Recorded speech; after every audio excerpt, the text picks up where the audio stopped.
In this section, 7.2, we're going to look at transformations of functions. We're going to look at how functions can move left, right, up, down, be stretched or shrink vertically, stretch or shrink horizontally, as well as what makes them flip over the X or Y axis. And there's a few simple rules. We'll start with the up down, but if you follow these simple ideas, then the transformations will not be as hard as maybe you thought they were in the past. For the purpose of this video, I'm going to stick with maybe one or two types of functions, although it does not matter. Okay, we can use these ideas with pretty much any of the parent functions. So first I'm going to write down y equals x squared. Okay, y equals x squared. This is the parent function, and I'm going to graph that in red. It looks like a U shape. Okay, so that's the parent function. Now, I said a second ago that I want to do transformations up and down first. So what I want to look at here is I want to look at y equals x squared plus 1 and y equals x squared minus 1. And I want to see what the x squared plus 1 does, and I want to see what the x squared minus 1 does. Well, it turns out that a piece on the outside of the function, here's the function, this is on the outside. It turns out that that just simply moves it up or down. So these pieces outside move up or down. So outside the function moves up or down. Okay, and this is true for cubic functions, square root functions, absolute value functions, logarithmic functions, exponential functions, any type of function that you can think of that has like these simple parent functions. This is how it can be changed. So x squared plus 1, I'll graph in black here. It's the same exact function, just shifted up 1. Okay, and in blue, so I'll do this one in blue. It's the exact same function, but it's just shifted down 1. Now, because I'm not a great artist, these do look wider. They're not wider. That's just me not being able to graph exactly the same size for each one. But you can see that this outside piece here has shifted it up with plus 1, down with minus 1. So that's how a vertical shift occurs outside the function. Now I'm going to start with the same exact piece, y equals x squared, but instead of changing the outside to make it go up or down, I'm going to change the inside to make it go left or right. And you'll notice something interesting in a second based on this idea. So x plus 2 squared. Okay, in red is our original. So once again, we have a U shape.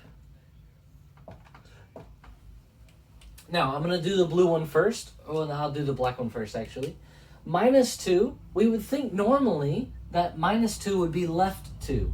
However, because what we're really doing is we're trying to find where this thing hits the line, and the line is 0 for y. So I would set the inside equal to 0 to find that value. So x minus 2 equals 0, x equals positive 2. So x minus 2, a negative value inside, actually moves to the right. Okay, so if a negative inside moves to the right, a positive inside should move to the left. Okay, so we have inside moves left or right. And just so that way we remember, I'm going to put left, and I'm going to put a positive sign, and right, I'm going to put a negative sign. Well, that's really ugly. Put a negative sign here. So, once again, it's important to remember the idea of left and right are opposite of what you might think initially. So let's put the up, down, left, right together in one piece. So I'm going to keep my parent function here, and I'm going to ask you to pause the video for just a second and see if you can't graph this new function based on what we just said. Up, down, left, right. Up, down, left, right. So pause the video for a few seconds, try it on your own, and then I'm going to graph it in blue. So down, this is going to be down 5 because it's negative 5. Inside is opposite of what I think, so right 3. So I have right 3, down 5. So right 3, 1, 2, 3, down 5, 1, 2, 3, 4, 5. I'm going to take this point right here, this vertex, and I'm going to move it here and then just redraw my graph. So I changed this original parent function by moving it right 3 and down 5. That's what these two pieces are trying to say. Now, the next two transformations that I want to look at are the transformations of reflection. So one of them would be if I had a negative on the inside. And one of them would be if I had a negative on the outside. Okay, so we have to decide what this is going to do. So a negative on the outside is going to reflect over the x-axis. Over x-axis. Okay, and the negative on the inside is going to reflect over y-axis. Okay, so for blue, I'm gonna draw a reflection over the y-axis. First, I'm gonna label the y-axis. There's my y-axis. Now I'm gonna flip the left and the right. Okay, well, oh, it's just the exact same function.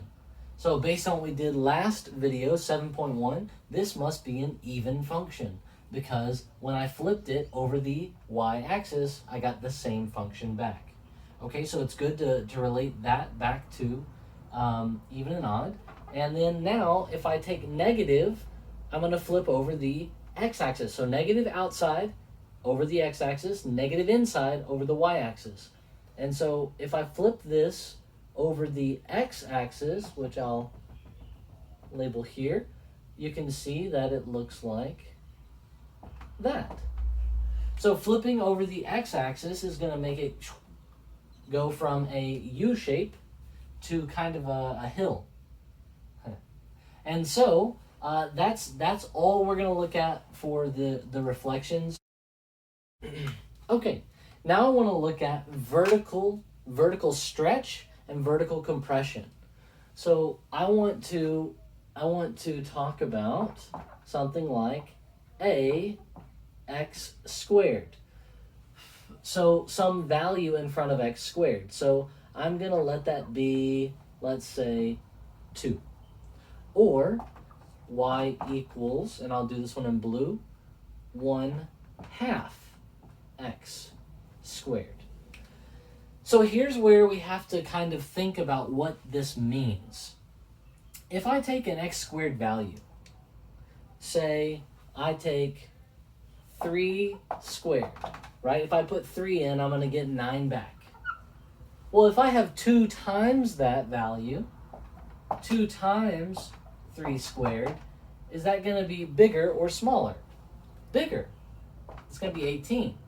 So what that means is that at that value, we'll say 1, 2, 3, pretend this is the original 3, 9, right here.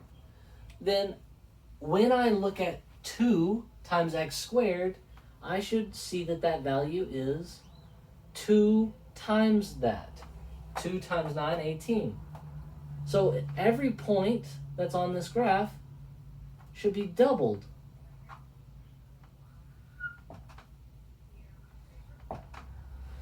So a vertical stretch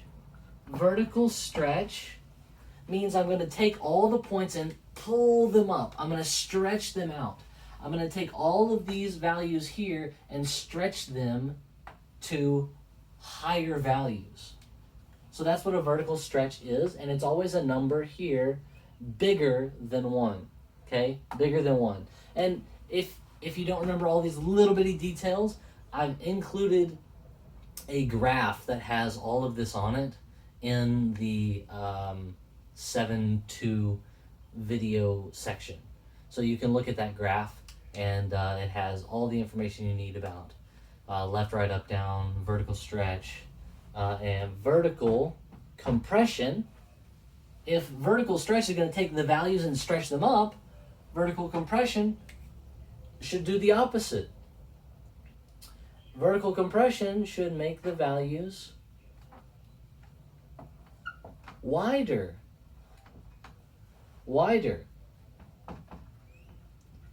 And since I'm talking about wider, I might as well call this narrower. Right? Vertical stretch makes the graph narrower, while a vertical compression makes it wider. And so these values are less than 1. So vertical stretch bigger than 1, and a vertical compression between 0 and 1. So I'll just put between 0 and 1 for this value here, and then here is A is bigger than 1. Okay. So, and the reason we don't include 1 is because 1 is the original. 1 is the original function. So in this section, we're going to look at horizontal compression and stretch and compression. And hold on.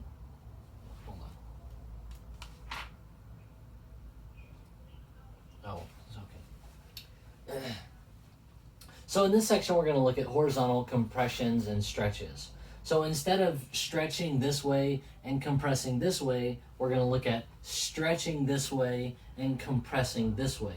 So it's a little bit different idea. We're basically saying, is the graph squeezing in or squeezing out? And so this piece here, the 2 on the inside, notice vertical stretch and compression were on the outside. This is on the inside of the square. Okay, that's a very important distinction. So horizontal is inside the square. Inside the square. Now, this is going to be a horizontal compression. I was going to write shrink, but I like compression better. Compression, horizontal compression. Now, the reason I know this is a horizontal compression is because as I pick my values, here's my original again.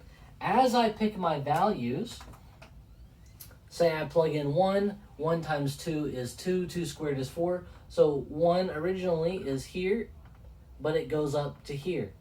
So you can see the graph, I'm already pushing it in. I'm pushing it in on both sides. And then the same thing happens here, and it looks very similar to a vertical stretch.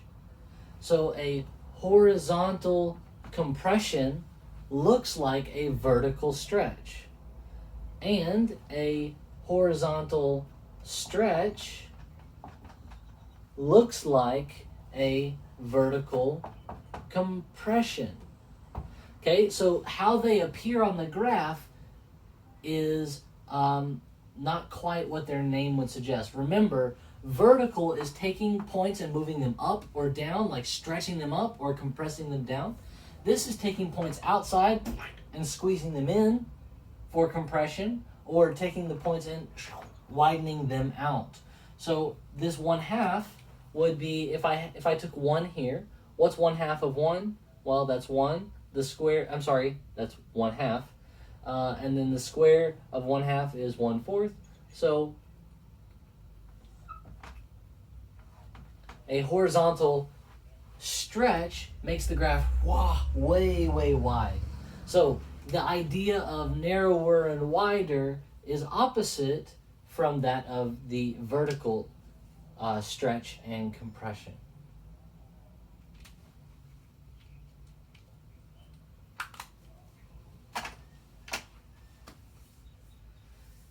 Now, remember, I said that these work with any functions.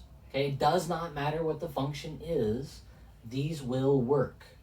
So, what you need to do is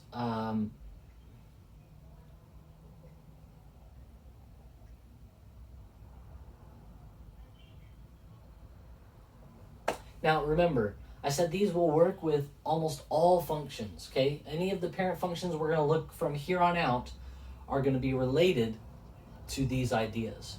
And so what you need to do is get yourself really, really familiar with that table that I left in eCampus under 7.2 videos.